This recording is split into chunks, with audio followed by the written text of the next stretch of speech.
Not only is the year coming to an end, but so too is the fall 2017 anime season coming to a close. Well, I'll admit that this wasn't exactly my favorite anime season in recent memory. That doesn't mean it was all bad, with shows like The Ancient Magus' Bride and Girls' Last Tour leaving pretty strong impressions on me. However, while those are anime that I may indeed choose to discuss one day, the anime I want to talk about today deals not with magic or a post-apocalyptic world, but with something that hits closer to home for all of us: the internet and online interactions. Sit back and relax as I give you the rundown on Recovery of an MMO Junkie. Recovery of an MMO Junkie focuses on Moriko Morioka, a 30-year-old career woman who, feeling overwhelmed with work, quits her corporate job one day to become, as she calls herself, an elite NEET. Locking herself away inside her apartment and the harsh reality of the outside world, she ends up playing an MMO called Fruits de Mer, where she creates a male character named Hayashi as her avatar. What begins as a simple way to kill some time, however, soon becomes the center of Moriko's world as she meets Lily, a high-level player, and the two become close friends, with Hayashi soon joining Lily's online guild. While Moriko at first feels a bit bad about lying about who she really is, she eventually learns to shrug it off in order to keep her real life and NEET lifestyle private. Spending practically every waking moment logged into the MMO, it isn't long before she falls into a comfortable routine of having an entertaining game to play, a team relying on her, and her close relationship with Lily to look forward to each day. All of that changes though when Moriko has a chance encounter with the shy but attractive elite company employee named Yuta Sakurai, who may have ties with her online life.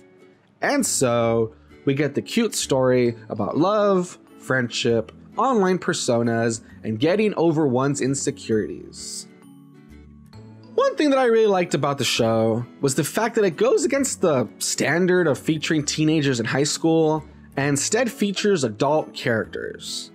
While I don't think that there's anything wrong with the typical high school romance, and it can be great if done well, it is nice to see something different.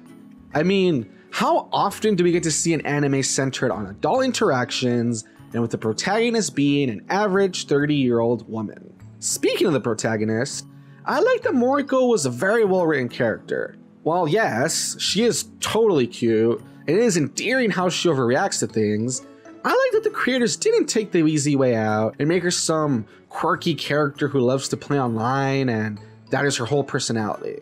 Instead, they make her seem very real, full of low self-esteem, socially awkward, and doubtful about what she wants to do with her life. She is extremely relatable to anyone who can consider themselves an introvert, and even to those who may feel a bit disillusioned with life, seeing as how she quits her stressful job and plays her MMO as a form of escapism. She was definitely a character that I got attached to as the series progressed, and it was nice to see her portrayed as not blatant waifu bait, but an actual woman with real issues going on. The same to an extent can be said about secondary protagonist Yuta Sakurai. While it would have been easy to show him as some awkward, sputtering mess who's too afraid to even talk to women or whatever the trope is, he is instead shown as a real person who reacts in realistic ways that someone who is socially awkward and is unsure of how to act in certain situations would. That brings me to another thing I liked, which is how real the show feels. From showing an overabundance of stress with work, to showing the awkwardness of going out when one is an introvert, to self-doubt in one's future, to being unsure of how to handle certain social situations, to the very real way that Moriko overthinks everything, the show does not shy away from negative stuff that may plague many of us. However, on the same note, we also see stuff like people relying on one another for advice, people coming together as friends online, individuals learning to come out of their shells, and the internet serving as a place for people to find love. The anime seems to try and stay very down to earth and real in how things are portrayed, both good and bad, so props to it there. As for the actual love story, which is obviously a big part of this rom-com, I found it to be enjoyable overall. Does it do a lot of obvious things? Yes. Is it easy to spot the direction it will go in? Yes. However, the fact that it still manages to be entertaining to watch play out, and that you find yourself rooting for the two people to end up together means that it does something, right? It's hard to get into without giving too much away, but I guess it's the fact that the interactions feel genuine and like there really is a connection between the two that you aren't just being told is there. However, with all that being said, I will be very upfront about the fact that Recovery of an MMO Junkie is not a perfect show. One thing that I want to point out is that the show relies on coincidences to a degree that becomes ridiculous as the show progresses. From people living in the same area as our protagonist, to being in the right place at the right time to run into her, to having known her previously through work, the series would make it seem as if the whole world revolves around her. I mean, I get that stuff has to happen to the protagonist in order to push the story forward, but I don't think I'm wrong in feeling that it was a bit too much. The other point I would put against it is the show's twist or big reveal or whatever is pretty obvious and something that you can guess from a mile away.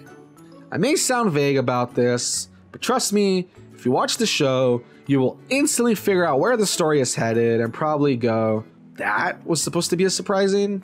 Well, once again, I can't totally fault the shows. I can see what they were going for. I find it fair to mention, as some people will probably find this annoying.